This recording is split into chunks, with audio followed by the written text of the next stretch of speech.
துயரப்படுத்தக்கூடாது, வேதனைப்படுத்தக்கூடாதுன்னு தான் நபிகளாருடைய வந்து வாழ்ந்து காமிச்சிருக்காரு. எல்லாத்துக்கும் போதிக்கிறது அவர் தான். கிட்டத்தட்ட 23 வருடங்கள் வந்து இந்த இஸ்லாத்தை போதிக்கிறதுக்காக அவர் எடுத்துக்கொண்ட காலம். அவர் அனுப்பப்பட்டதே வந்து இஸ்லாத்தை போதிக்கிறதுக்காக தான் கடவுள் அனுப்பப்பட்டவர். அவர் ஆக்சுவலாக படிக்காதவர், எழுத படிக்க தெரியாது. ஆனால் அவர் தான் வந்து அது எழுதியிருக்காரு அப்படின்னா நம்ப முடியாது. ஏன்னா அவ்வளவு வந்து கடந்த கால வாழ்க்கை, நிகழ்கால வாழ்க்கை, எதிர்கால வாழ்க்கை எல்லா காலங்களுக்கும் ஏற்ற மனித குலத்துக்கு இன்னும் வந்து 50,000 வருஷம் இல்ல 50 லட்சம் வருஷம் வந்தாலும் அன்னைக்கு இருக்கிற மக்களுக்கும் பொருந்தக்கூடிய வகையில கொடுக்கப்பட்டது. அல்லாஹ்வுடைய நேரடியான வார்த்தை இது.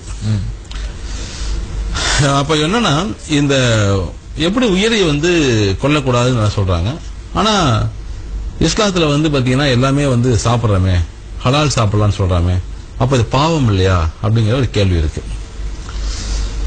இந்த உலகத்துல படைக்கப்பட்ட எல்லா விதமான உயிரினங்களும் மனிதனுக்கு தான். மனிதன் தான் கடைசி படைப்பு. 84 லட்சம் வகையான ஜீவராசிகளை அல்லாஹ் படைக்கிறாரு. அல்லாஹ் படைச்சிட்டு கடைசி படைப்பாக தான் மனித படைக்கிறாரு. அதுலயும் கடைசி படைப்பு பெண் படைப்பு தான். ஃபர்ஸ்ட் ஆண், அப்புறம் கடைசி பெண். அப்போ இந்த உலகத்துல இருக்கக்கூடிய செடிகள், கொடிகள், மலைகள், தாவரங்கள், கிணறுகள், அதாவது எல்லா உயிரினங்களும் எதெல்லாம் இருக்கோ இது எல்லாமே மனிதனுக்காக மட்டும்தான். மனிதன் தான் உச்சக்கட்ட படைப்பு. இறைவனது உச்சக்கட்ட படைப்பு மனித படைப்பு. இறைவனுக்குள் இருக்கும் எல்லா விதமான சக்திகளும் ஒருங்கிணைத்து படைக்கப்பட்ட படைப்பு தான் மனித படைப்பு. அப்ப எல்லாமே மனுஷனுக்காக மட்டும்தான். அப்போ ஒரு உயிரை தேவையில்லாம கொல்லக்கூடாது, தேவையில்லாம துன்புறுத்தக்கூடாது. ஆனால் உணவுக்காக அதை நாம கொள்ளலாம், உணவுக்காக கொள்ளலாம், அதை நாம கொள்ளலாம். அப்ப அந்த உணவுக்காக கொள்ளலாம் அப்படிங்கும்போது 5 விதமாக சொல்லப்படுகிறது. ஒன்று வந்து பன்றியை சாப்பிடக்கூடாதுன்னு சொல்லப்படுகிறது, பன்றிக்கறி. மற்றொன்று தானாக இறந்து போனதை சாப்பிடக்கூடாது. அதே மாதிரி வந்து மிருகங்களை கொன்று சாப்பிடக்கூடிய மிருகங்கள். இப்போ வந்து மானை வந்து சிங்கம் கொள்ளுது இல்லையா, அந்த சிங்கக்கறியை நம்ம சாப்பிடக்கூடாது, சிங்கத்தை நம்ம சாப்பிடக்கூடாது, அது சாப்பிடக்கூடாது. அல்லாஹ்வுடைய பெயரை சொல்லி அறுக்கப்படாததை சாப்பிடக்கூடாது. ரத்தம் இருக்கு இல்லையா, ரத்தம் இருக்கு இல்லையா, இருக்கு, அதை சாப்பிடக்கூடாது. ஆட்டு ரத்தம் இருக்கு இல்லையா, நம்ம சாப்பிடணும் இல்லையா, அதெல்லாம் சாப்பிடக்கூடாது. ஸோ இந்த மாதிரி வந்து எதாவது சாப்பிடக்கூடாது அப்படிங்கிறதையும் சொல்லப்படுறது. அப்போ இத வந்து நம்ம கழுத்தை அறுக்கும் பொழுது வலிக்குமா வலிக்காதா? வலிக்கும் இல்லையா? ஆனா ஹலால் என்பது என்ன பாத்தீங்கன்னா, இப்போ வலி வந்து மூளைக்கு தெரியும்னா உணவு குழாயும் மூச்சு குழாயும் சேர்த்து ஒரே நேரத்துல இப்படிங்க செகண்ட்ல டக்குன்னு கட் பண்ணிடுவாங்க. எப்படி? ஒரே ஒரு செகண்ட்ல டக்குன்னு கட் பண்ணுவாங்க. அந்த மாதிரி கட் பண்ணும் பொழுது அந்த மூளைக்கு போகக்கூடிய ஆக்சிஜன் பாத்தீங்க அப்படின்னா அது உடனே கட் ஆயிரும், ரத்த ஓட்டம் கட் ஆயிரும்.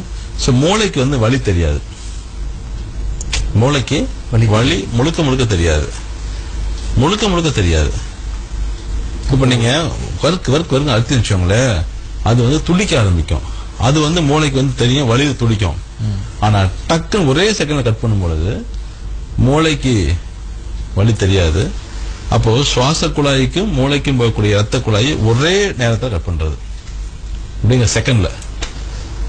அப்போ எதுவுமே தெரியாது, வலி தெரியாமல் அது இறந்துரும். அது உணவுக்காக பயன்படுத்துறோம். இருந்தாலுமே அதுல கொஞ்சம் வந்து அந்த அலைகள் வந்து அந்த வலிகளுடைய அலைகள் வந்து அதுல ரத்தத்துல பதிஞ்சிருக்கும். அதனாலதான் ரத்தத்தை வந்து சாப்பிட வேண்டாம்னு சொல்றாரு. இப்ப நம்ம சாதாரணமாக இப்படி அறுக்கும்பொழுது என்ன நடக்கும் அப்படின்னா, அந்த வலி துடிக்குது இல்லையா, வலியில துடிக்கும் பொழுது அந்த வலி உணர்வுகள் வந்து அந்த தசைகள் எல்லாம் போய் வந்து பரவ ஆரம்பிக்கும். தசைகள் எல்லாம் போய் அந்த வலிகள் வந்து பதிஞ்சிடும். அது வந்து கஷ்டப்படுதல், ஐயோ வலிக்குது, அந்த தசைகள்ல பதிஞ்ச அந்த வலியோட இருக்கக்கூடிய அந்த அதை நம்ம சாப்பிடும் பொழுது எதிர்மறையான விளைவுகள் நமக்கு ஏற்படுத்தும். ஆனா ஹலால் அப்படிங்கிற அந்த இறைத்தன்மையான அந்த நிகழ்வுக்குள்ள என்ன நடக்குது அப்படின்னா, முழுக்க வலி தெரியாமல் அது கட்டாகும் பொழுது எந்த விதமான வலிகளும் தசைகள்ல பதியாது. ஏதோ கொஞ்சம் நெஞ்சம் இருக்கும், அது ரத்தத்துல மட்டும்தான் இருக்கும். அதனால அது வேண்டாம்னு சொல்றாரு. அது மட்டும் ரத்தங்கள்ல நிறைய கிருமிகள் மற்ற விஷயங்கள் எல்லாமே இருக்கும். ஏன்னா ரத்தம் தான் நம்ம உடம்புல எல்லாமே. கிருமிகளை கொண்டு போறதும் சரி, கழிவுகளை கொண்டு போறதும் எல்லாமே கொண்டு போய் கெட்ட ரத்தம் போய் நல்ல ரத்தம் மாறுது இல்லையா, எல்லாமே. அதனாலதான் பிளட் வேண்டாம்னு சொல்லிட்டு சொல்லப்படுகிறது. இத அறிவியலுக்கு உட்படுத்துறாங்க. அது எப்படி இந்த மாதிரி பண்ணும்பொழுது வலி ஏற்படாது அப்படின்னு சொல்லிட்டு மேலை நாடுகள்ல அதை ஒரு ஆராய்ச்சி பண்றாங்க. அந்த மாதிரி பண்ணும் பொழுது ஒரு செடியை வெட்டுறாங்க, ஒரு ஆட்டை வெட்டுறாங்க. இந்த செடியில பதிவாகக்கூடிய அந்த அலைகள் இருக்கு இல்லையா, அது ஆட்டை வெட்டுறதை காட்டிலுமே 3 மடங்கு அதிகமா இருக்காம். அதிகமா இருக்கு. இது அறிவியல். இதெல்லாம் நீங்க பார்க்கும் பொழுது உணவுக்காக நாம் அதை சாப்பிடலாம், அதுதான் சொல்லப்படுகிறது. அதனாலதான் ஹலால் ஹலால் நம்ம சொல்றோம். அதை இதெல்லாம் சொன்னா மக்களுக்கு புரியாது, ஏத்துக்க மாட்டாது. அதனாலதான் ஒரே விஷயம், அல்லாஹ்வுடைய பெயரை சொல்லி அதுதான் ஹலால் நினைக்கிறோம். ஆனா உள்ளுக்குள்ள இவ்வளவு அறிவியல் இருக்கு. அதனாலதான் நான் என்னோட நிகழ்ச்சியில் நான் சொல்றது எல்லாமே மட்டன் சிக்கன் நல்லா சாப்பிடுங்க, நிறைய சாப்பிடுங்க, ஆனா ஹலால் மட்டும் சாப்பிடுங்க நான் சொல்லுவேன். இப்போ நம்ம இந்துக்கள் வெட்டும்போது என்ன நடக்குதுன்னா, அது போட்டு அறுக்கும் பொழுது வலி அதுல பதிவாயிரும். ஆமா ஆமா பதிவாகுது. அதனாலதான் நான் சொல்றது மேக்சிமம் முடிஞ்ச வரைக்கும் ஹலால் சாப்பிடுங்க. ஹலால் சாப்பிட்டா நமக்கு எந்த பிரச்சனையும் கிடையாதுன்னு சொல்றது காரணம் அதுதான். அதனால ஹலால் சாப்பிடும்போது நமக்கு எந்த பாதிப்பும் கிடையாது. இல்ல உங்களுக்கு சைவம் பிடிக்கும் அப்படின்னா மட்டன் சிக்கன் தவிர்த்துட்டு வேர்க்கடலை, தேங்காய், பாதாம் பருப்பு, பிஸ்தா பருப்பு, முந்திரி, நெய்